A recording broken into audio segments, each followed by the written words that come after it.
like to call the Madison School Board to order, and let's stand for the pledge. I pledge allegiance to the flag of the United States of America and to the republic for which it stands, one nation, under God, indivisible, with liberty and justice for all. Roll call, please, Brad. Mrs. Melissa Walker, Here. Mrs. Cotterman, Here. Mr. Mosier, Here. Miss Amy Walker, and Mr. Wigton. Here. I need a motion to approve our previous board meeting minutes. So moved. We have to adopt the agenda first. I'm sorry, I jumped ahead. Gosh, I can't read anymore, apparently. Okay. I need a motion to adopt the agenda. So moved. And I'll second. Discussion. Roll call. Mr. Mosier, 4. Mrs. Melissa Walker, 4. Mrs. Cotterman, 4. Mr. Wigton. 4. Now we'll approve those previous board meeting minutes. Motion. So moved. I'll second. Discussion. Roll call. Mr. Mosier, 4. Mrs. Cotterman, 4. Mrs. Melissa Walker, 4. Mr. Wigton. 4. Okay, we have no certificates tonight. This is time for anyone who wishes to address the board to follow the guidelines listed there, please. Absolutely. My name is Matthew Stancomb. I live at 658 Day Road, Mansfield, Ohio, 44903.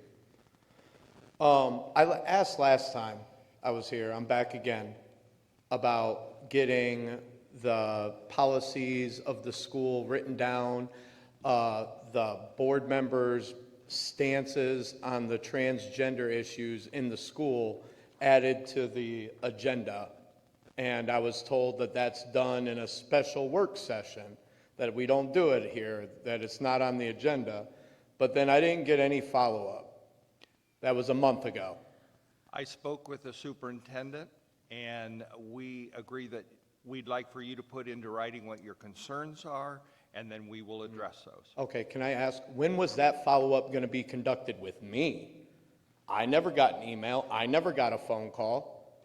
No, we did not contact you as far as I know. You had already met with the superintendent? Yeah, so, I mean, between the last board meeting and now, that's what I needed to do, but nobody reached out to me to tell me to do that? Superintendent and I just discussed this tonight. Oh, tonight. So we had all month to do this. And look, guys, I mean, I want to read something right here.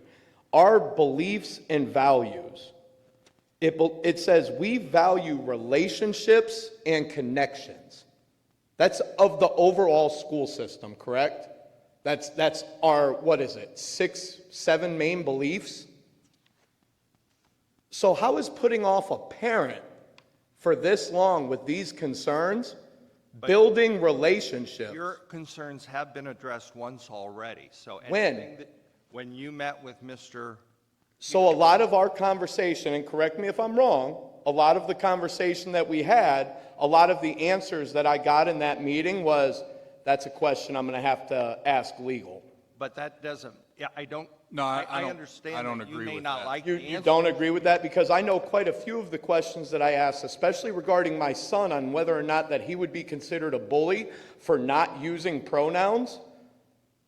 I was told that that needs to be asked to legal. I never got a follow-up to that. I never got a follow-up to anything so far. I come back week or month after month talking about this, and I don't get any kind of follow-up. I feel like what you said just now, we talked about the superintendent tonight, is because I was sitting in this chair right here. If I was not sitting here, would that conversation had happened? No, that conversation happened before you actually sat down. Well, I appreciate that, but I mean, in fairness, throughout the course of this time already, I've already been lied to by an assistant or the principal of the middle school right here. I was lied to. Mr. Peterson flat out acknowledged that I was lied to by the principal. So, I mean, how is that building relationships and connections? So now it makes me, and I'm sorry, but it makes me leery of all information going forward, because another one of these, doesn't it say something about integrity on here? Loyalty, oh, we value integrity. So how is misleading a parent or lying to a parent integrity? By a principal of this school. So now, since the administration's integrity was already put in question, you got to forgive me if I question whether or not that conversation was going to happen, whether I was sitting here or not. Well, There was no follow-up over the course of a full month. Nothing. I know for a fact that people were reached out to inquiring about it, and there was nothing else that happened. No communication back to me, the parent, addressing these issues to my local school board. Well, as I indicated to you, I'm not totally sure what all of your concerns are, and that's why I would like to have them in writing and sent to the superintendent, and you can do that at your convenience, and then they will be addressed. Well, I'd like to just state, number one, 2 months ago, I asked questions. 2 months ago, it's recorded, you guys got access to it, it's on your YouTube channel. 2 months ago, and I still don't have answers to those questions. A lot of them I got answers of, that's a good question for legal. What did legal say? I mean, I don't understand what the issue is. Is this something that I need to come with a petition of parents and have 1,000 people all worked up and mad about? I mean, you guys act like we want this to be hidden in darkness, and we don't want to talk about this. And this is a taboo subject. Well, I don't know what else I have to do as a parent. If it's writing them down and answering them, then so be it. I'll put a bunch of questions down. Okay. I mean, but so far, I haven't gotten answers to any of my questions to this point, including until I came here and sat in this chair and that discussion just happened. Do you guys understand why I would be fed up with this? Why I'm fired up about this? What would it be if a student asked one of our teachers a question and they didn't get an answer back for over a month? What would the answer to that be? In my opinion, in where I've come from in my career so far, leadership starts from the top down. So our subordinates are going to act how our leaders act. So me as a concerned parent goes to the school board to ask a question, I should expect that I get an answer back well within a month. Same thing as if my student asks a question to a teacher in the classroom, should my student expect an answer back within a month? I can't answer that for you. I but can. My student should get an answer within a month. That's an easy answer. There's no political about it. My student should have an answer within a month. Is anybody else fired up that it's been a full month and I wasn't even told to write my questions down and put them in an email? Yes, Mr. Stancomb, I would like to apologize. Me as a board member, I didn't follow up with my president, and I apologize. I should have been asking him what we're doing. And my question, I suppose, is, and I don't want to come across the wrong way by any means, but is that understand. typical that you and Mr. Peterson decide without asking the rest of us what we're doing with situations like this? Because I was under the assumption that possibly there was going to be a work session after the last meeting. He and I had a brief conversation, and we never followed up on it. I've been gone so much that it is difficult with a communication, and the ball was dropped. And that's probably as much my responsibility as anybody's. So, but again, I still don't understand what all of your concerns are, so having them in writing will help me understand what we need to give you in the way of information. And What are Mr. we- Stancomb, I agree with that. I mean, I've listened to you 3 times now, and I am also seeking for clarity with what exactly you want done. This is not, we cannot, honestly, we don't even have to have public participation. We could cut it off. I don't want to do that. That's not fair to the public.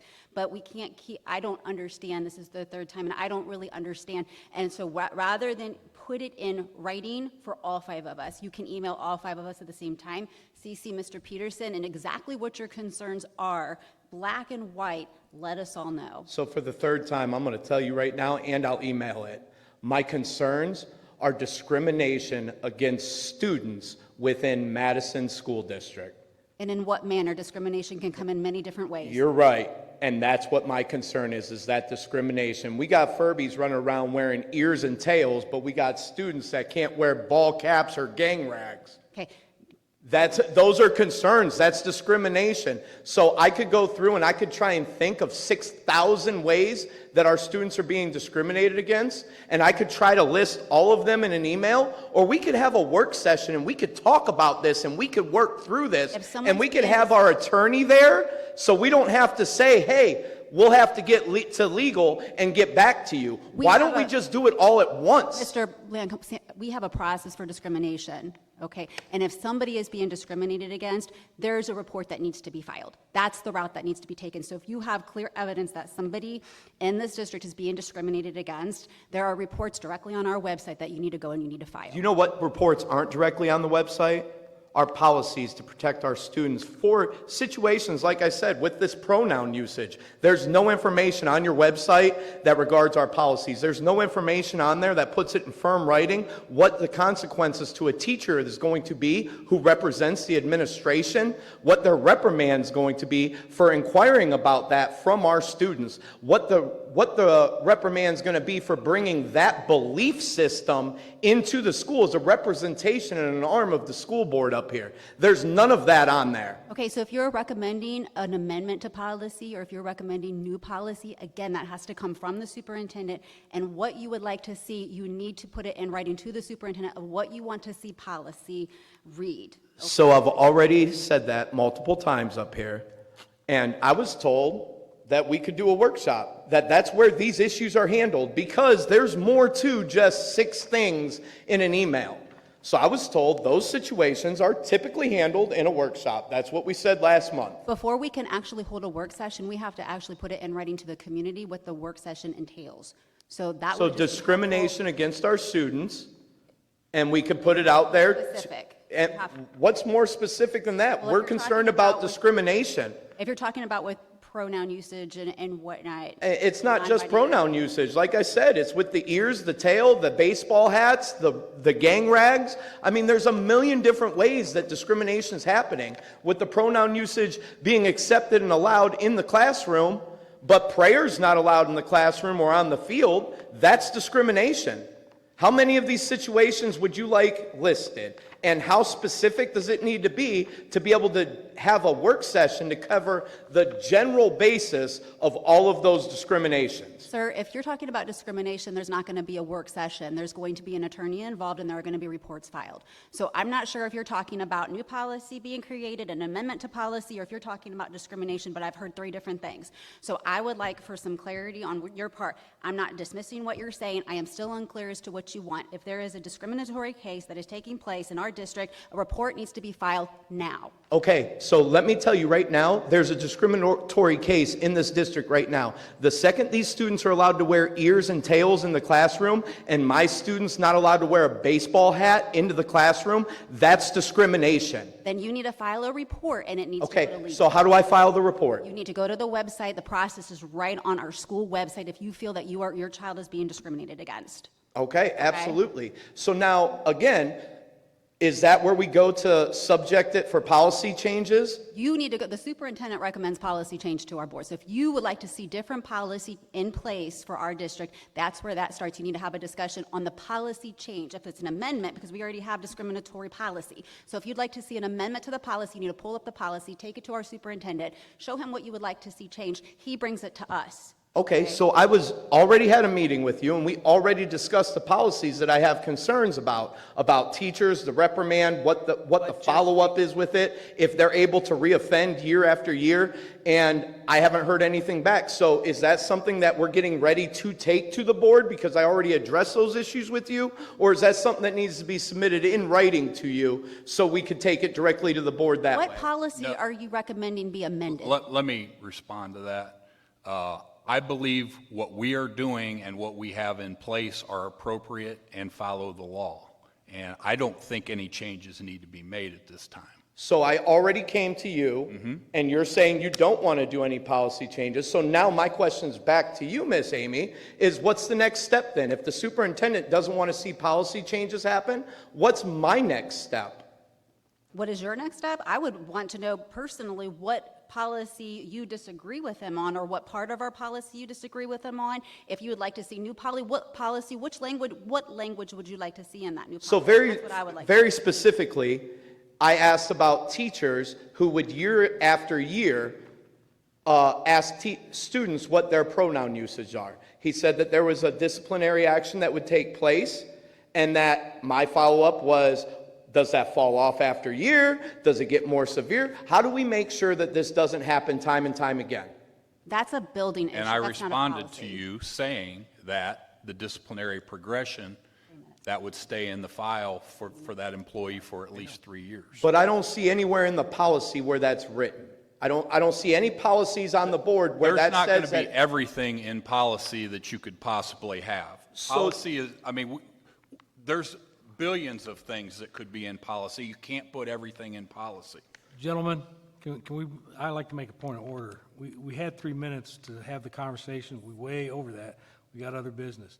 I understand what you're asking and for them to get us to do, but what Ms. Walker is saying, Ms. Amy Walker is Thank you. saying is that she needs clarification exactly what policy you're talking about, because I think I understand what you're talking about, the difference between the ball caps and stuff and the prayer and everything else.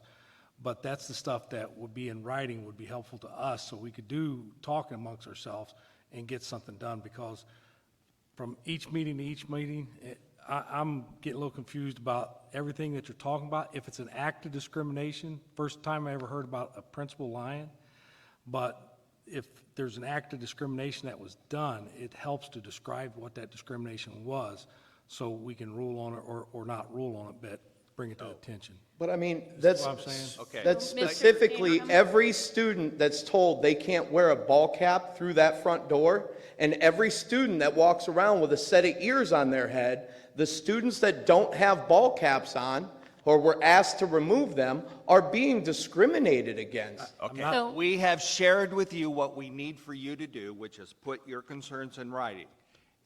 Your time is up. Okay, I will put it in writing. Thank you all for your time today. I appreciate, If you can, and when you put that in writing, like you're saying the ball cap, I get, but the wearing ears and tails and stuff, I've never heard of that except from you, but if you can describe who or what, if that's occurring, that would be helpful as far as, I mean, if you'd like me to list students' names in there, I can. That's fine. I'm not going to give up teachers who tell me that this is going on. That's not going to happen. But, I mean, I could absolutely Just list example. names of students if that's what you guys are asking. I mean, but it's absolutely absurd. I And mean, just also take a look at our dress code policy too, because, I mean, it seems like you're talking on various levels here. And even going back to the building level, we have a dress code policy. I The dress code appreciate that. policy is no hat. So if you want to see dress code policy, no cat ears, again, that's building level, that's not board. well, wouldn't they be considered a hat? It's a head decoration. And that's a building issue. I So mean, that but would that's be- my point.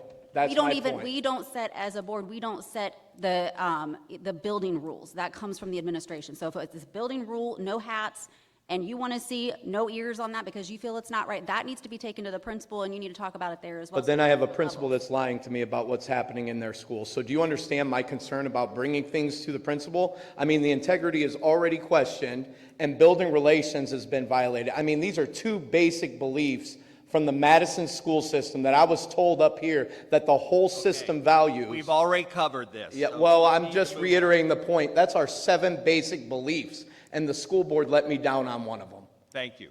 That's an issue, guys. Moving Let's get on. it fixed. Committee reports. We have legislative committee. No report this evening. I'm sorry, is there anyone else who wishes to address the board? Thank you. Athletic Board of Control is being held tomorrow. Student representative, we have no comments tonight, or do we? No, a different student. Facilities report. Nothing at this time, sir. Okay. Board policy, No report. okay. Student achievement, Okay, so just a few different things. At the high school, I was provided with class of 2022 information. So 50% of the class had a GPA of 3.0 or higher, 32% had a GPA of 3.5 or higher, and there were 13 valedictorians. as well as $5 million in scholarships. I have a lot from the middle school, so let's see here. Summer school session concluded this month. 115 students enrolled in summer school in grades 5 through 8. That's the largest amount of students to date that we have had the opportunity to serve for summer school. So a special thanks to all the parents who enrolled their students in summer school and provided transportation for them to attend. Also, thanks to 13 of our middle school teachers who were willing to teach summer school. The focus was on ELA and math, and a large majority of students showed growth, which was measured through the District Universal Screener iReady that was administered at the end of the summer school session. For state achievement scores, all of the state achievement test results have been released for ELA, math, and science. All students in grades 5 through 8 are required to be administered the state achievement tests in ELA and math. Only students in grade 5 and 8 are required to take the science test. Now that all of the preliminary results are in, we can celebrate the following accomplishments. Our Building 2022 scores went up in 8 of the 11 tested areas as compared to the 2021 score results. In ELA, proficiency scores increased in 3 out of 4 grade levels. Congratulations to 7th grade ELA, who raised their proficiency from last year 7 percentage points. Math proficiency scores increased in 3 out of 4 grade levels. Congratulations to 5th grade math, who raised their proficiency from last year 6 percentage points. Science proficiency scores increased in 2 out of the 2 grade levels. Congratulations to 8th grade science, who raised their proficiency from last year's 16 percentage points. Algebra proficiency increased by 17 percentage points, with all students achieving 100% proficiency. The successes above are due to everyone's help throughout the building during the course of the school year. Special thanks to our staff and best wishes for an enjoyable summer. And then also, he has on here for summer learning, in an effort to support student learning over the summer, students who complete iReady learning criteria listed on our building website will receive a free 1-hour altitude park pass when they return in August. Students will be able to log in and complete work until August 7th. And then also for Mifflin Elementary, the state average for 3rd grade ELA assessment was 58%. Mifflin was at 61%.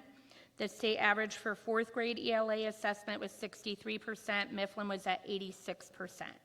Initial reports for state testing for ELA and math show that 61% of Mifflin students scored higher than proficient in either the advanced or accomplished categories. Given that there are 5 categories based on student results, the most achieved level of all 5 categories was advanced by Mifflin students. 93% of all students also earned the PBIS Quarter 4 Leadership Celebration and were able to play kickball against the Mifflin staff. Mifflin staff won, for the record. And I believe that's all I have tonight. Yep. Thank you. Superintendent's update. Okay, just a couple things. First off, I'd like to publicly thank Mr. Musser for his service here as our career tech director over the last 3 years. He's done a great job. Unfortunately, as you know, he'll be leaving us and will be the principal at Worcester High School. So I just want to thank you, Mr. Musser, and wish you the best of luck moving forward. And don't be a stranger. Come back and see us. Secondly, last month we received recognition for our STEM program at the elementaries and at the middle school. And I have a release here from Project Lead the Way, and I'll just read a few brief sections from that.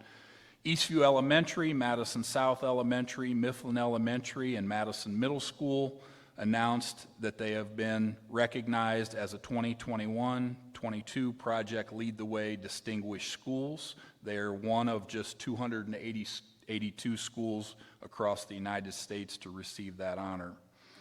To be eligible for the designation, schools had to have had at least 75% of their student body participating in at least one Project Lead the Way launch module and had to offer at least one launch module in each grade K-5 during the 2020-21 school year.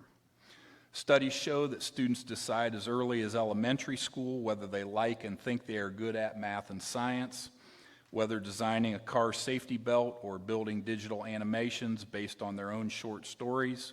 Launch students engage in critical and creative thinking, build teamwork skills, and develop a passion for and a confidence in STEM subjects. So I'd like to congratulate Renee Neron.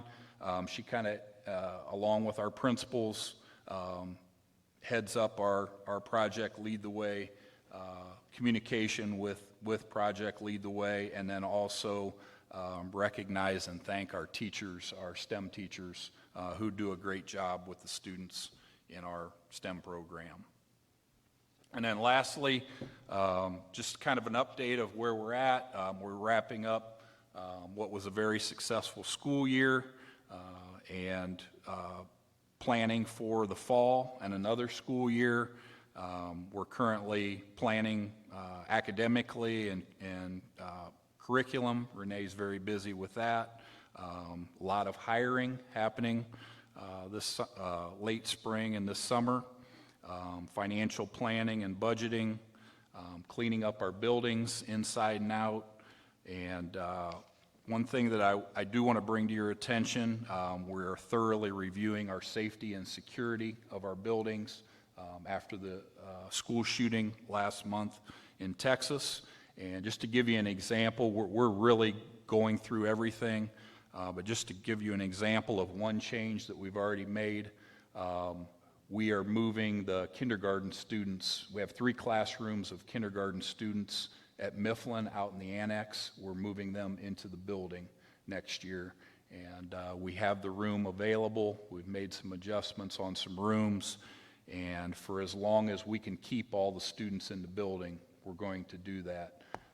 But we're also going to update the security of the annex in the meantime in case we have to use that facility again. So lots going on in preparation for next year.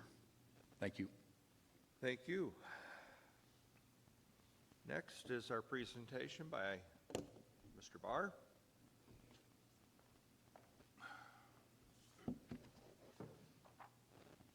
Good evening, everybody. I'm just going to make this short and sweet. I don't have a fancy PowerPoint or anything like that, so just give you some information of what we've done over the last year or so.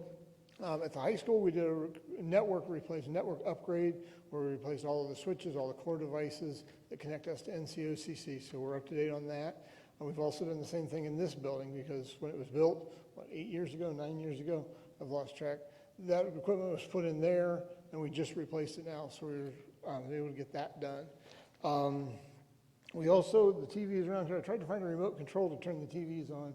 We did digital signage with DRM that does like a slideshow on the TVs, and principals have been putting announcements, dates, reminders, PBIS kids, all kinds of information up on those screens so that everybody can see it. We've got that in each of our buildings. We also, this year, just finished updating our phone system. We got rid of the IPEX system that was put in with the building project, upgraded that to a new Cisco system with NCOCC. And it seems to be working pretty decent. It's got a couple new features that the other one didn't have, and more capabilities. So we'll hope that'll get us by for quite a while. Other than that, a little bit of Chromebook statistics. For the one-to-one program, we've got a little over 1,800 Chromebooks. Over the last year, we replaced 161 screens on those devices where they've gotten broke. We've had ones where somebody sat on it, their dog got a hold of it, they dropped it off the table. We've heard every excuse in the book for the broken screens, and none of it was their fault, is usually the case. And out of our entire fleet, we've only had 15 machines that are completely dead, that have something major wrong with them, and they were out of warranty, so we just kind of wrote those off as dead and replaced them with other machines. And that's all I have for you tonight. If you have any questions? Thank you. Yeah, Thank you, Mr. Barr. Next, I need a motion to approve the donation of a salon chair for the cause program. So moved. Second, I'll second. discussion, Hearing none. roll call, please. Was Mrs. Melissa Walker, that is, okay. 4. Mrs. Cotterman, 4. Mr. Mosier, 4. Miss Amy Walker, 4. Mr. Wigton. 4. Next, we have our treasurer's report. We need a motion to accept that. So moved. Second, Second. discussion. All right, first thing, approving the temporary appropriations for FY '23 at 50% of FY '22's appropriation fund level. Yeah, we have to just start the year, and to do that, we have to tell the county auditor, we've got some budgets. So it's a revised temporary appropriation, and that's all it is. It'll be till about September, and then you'll vote on the permanents. Number 2, approval of super blanket purchase orders. Once again, you know, when we start the year, we don't know how much we're going to spend on electricity or fuel, so we have to have a super blanket purchase order in place, which is, you know, a specific company, but not a specific amount. So that's on here. Number 3, authorize the treasurer to make appropriate modifications, transfers, and advances from the county auditor. One thing I'm going to say specifically on this that I just found out this afternoon, there is a $25,000 transfer from General Fund 001 to Adult Ed 012. Mr. Peterson and I had a discussion. He believes it's on the January organizational meeting, but even that being the case, I still want to make sure I specifically say there's going to be a $25,000 transfer from General Fund to Adult Ed 012. Number 4, approve the revised permanent appropriations for this fiscal year. It's just, this is what we've spent. This is, you know, our budgets.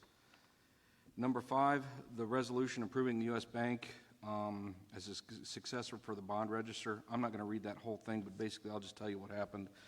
When you go out for bonds, you don't sell bonds to one person. You sell them in lots, like 3 years of a lot to this person, 2 years to this person, and you might have, in a 30-year bond package, you might have 15 to 20 different people that buy those bonds. Well, we don't pay those 15 to 20 different people. We pay a paying agent, and that happened to be Richland Bank. Well, my first month here, got a nice visit from Richland Bank and said, we're not doing that anymore. You can have part of your, about $8,000 back from your closing costs and give that to another bank because we're not doing it anymore. So this, I've been working with our bond counsel and our municipal advisor, and this is the resolution so we can take the bond paying agent from Richland Bank and put it to U.S. Bank. So it's just, that way Okay. it's just a function of bonds. Yeah. Okay. One thing that's not on here, what I'll do is I'll go over it because I gave it to you at the beginning of the month. I don't know why it didn't get put on here. I'll just have it voted on at the June board meeting to approve the May financial report, but I'll go ahead and go over it tonight since I gave it to you and since you have it in front of you, and since it's for May. So revenues in May exceeded expenditures, but that's basically because of timing. Last year, the rollback, homestead and rollback didn't come until June. This year it came in May, so that bumped the revenues up in appearances. Overall revenues are down for the year, but that's because of the House Bill 110 budget. However, local property taxes truly did increase for the district for the year. One thing I'll point out is Mr. Peterson and I had discussed, there's a new little chart on the revenues that gives you the month true days cash for each month.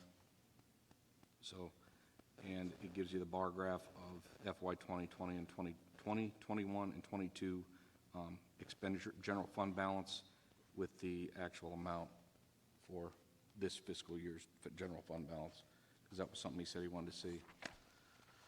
Next thing on the expenditures, it's the same story as it was the revenues. Expenditures are lower in May, but that's not really the case. It was due to timing. ARP, the rescue plan, ARP ESSER funds, we had talked about, well, I'm sorry, I shouldn't say we because I wasn't here, but it had been discussed that the district would take and offset some of the general fund expenditures to ARP ESSER for salaries and benefits, as part of the negotiated agreement. So what May was, at the end of May, was that offset. So that's why the expenditures appeared to be lower. They weren't actually lower, but because of the offset, they look lower. Everything else is pretty much on track. There's really nothing out of the ordinary. We're just ready to get the month closed out. Before I move on, are there any questions?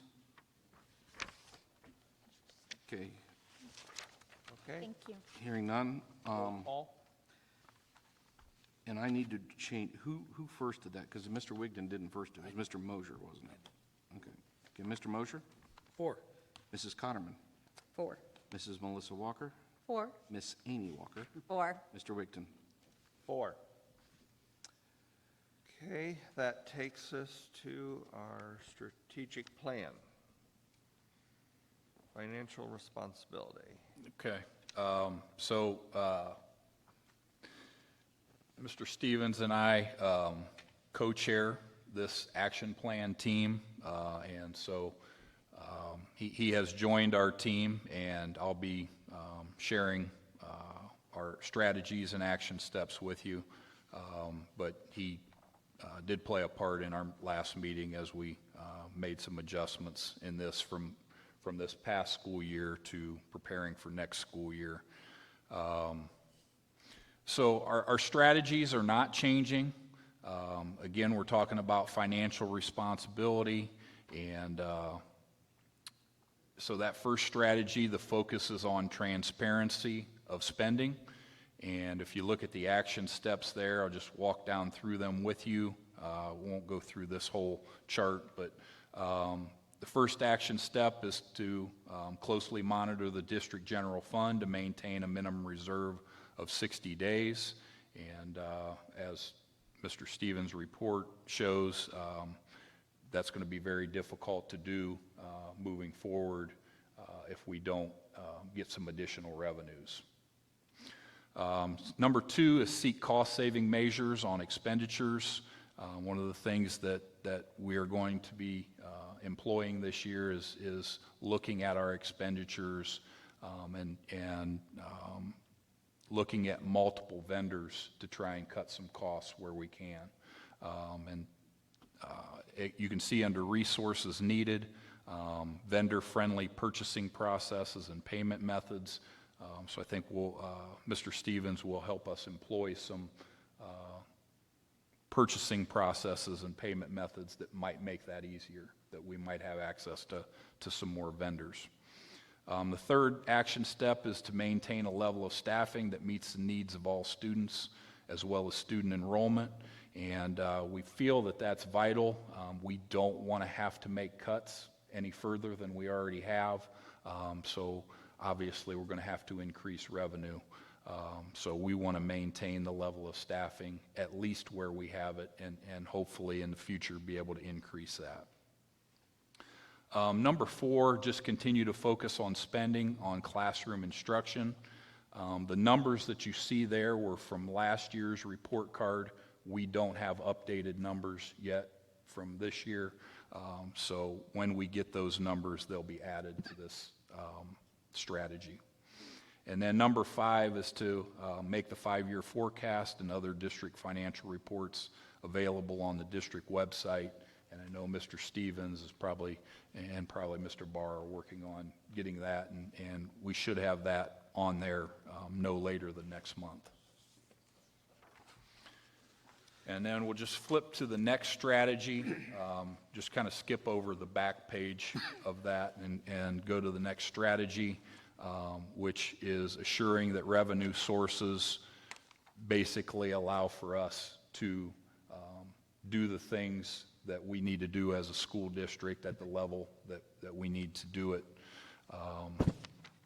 The things that we talked about prior to the levy and our levy campaign, providing diverse opportunities for all students, recruit and retain our personnel, provide rigorous up-to-date curriculum and educational resources, and to improve the district buildings and grounds. So in our action plan from this past year, which you will not see on here, we had the renewal levy as part of one of our actions. And we've successfully done that, so that action has been removed from our strategy. Added to it is the potential for generating additional local revenue through the passage of a levy for operating expenses in May of 2023, which, you know, we need to have discussion about, but more and more it certainly looks like we're going to have to go that direction. The second one, which was determine the need for new operating funds, that's kind of replaced by number 1 there. Number 3, aggressively pursue grants and other alternative revenue sources, which we have been doing over the past 2 years. Number 4, increase student enrollment. And one of the ways that we think we might be able to do that, although I don't know that it'll be anything significant, but it could help, is adjusting our open enrollment policy to allow for open enrollment statewide to our district. Right now, only students in districts that touch us can be approved for open enrollment in our district. We had an example of a student this year who we could not allow open enrollment to, who lives in the Mapleton School District, but the parent was willing to drive the student down here, but because Mapleton doesn't touch Madison, we had to deny that. And so that's one thing that we're looking at, and we may be bringing to the board for a change in our open enrollment policy. And then lastly, communicate with our state legislators regarding state funding needs and concerns. With the Fair School Funding Plan, we really felt like that would help generate some more state revenue for us, and that really didn't do that at all for us this year. I've had some conversations with Mr. Stevens, and we didn't get what we thought we were. And so that was disappointing. Hopefully, with further implementation from the state of that Fair School Funding Plan, next fiscal year will be better. So that is our action plan for financial responsibility. Thank you for that. And there's no action needed on that, right? No. Okay, that takes us to item L on both the addendum and the main agenda. I need a motion to So moved. accept. Second, Second. discussion. Roll call, please. Mrs. Melissa Walker? 4, with the exception of on the addendum, I am abstaining from voting for Jesse Walker.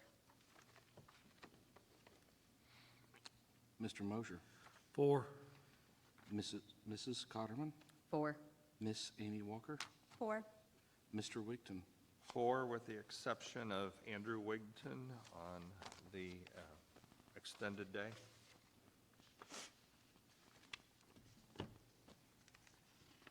Next is item M, superintendent's business. I need a motion to accept that. I'll move. Wait, was that Mrs. Second. Cotterman? It was Mrs. Walker, Amy Walker. Okay, I'm sorry, she was so quick. I'll second. Discussion. Just standard contracts and things, annual. Okay. Roll call. Miss Amy Walker? 4. Mrs. Melissa Walker? 4. Mr. Mosher? 4. Mrs. Cotterman? 4. Mr. Wigton? 4. That brings us to more visitor comments. I see no one running towards the microphone. Our next regular board meeting, we've moved the date to July 20th. And with that, we need a motion to adjourn. So moved. Second. Okay. Doug motioned, I second. Discussion? Roll call. Mr. Mosher? 4. Mrs. Melissa Walker? 4. Mrs. Cotterman? 4. Miss Amy Walker? 4. Mr. Wigton? 4. And that concludes our meeting.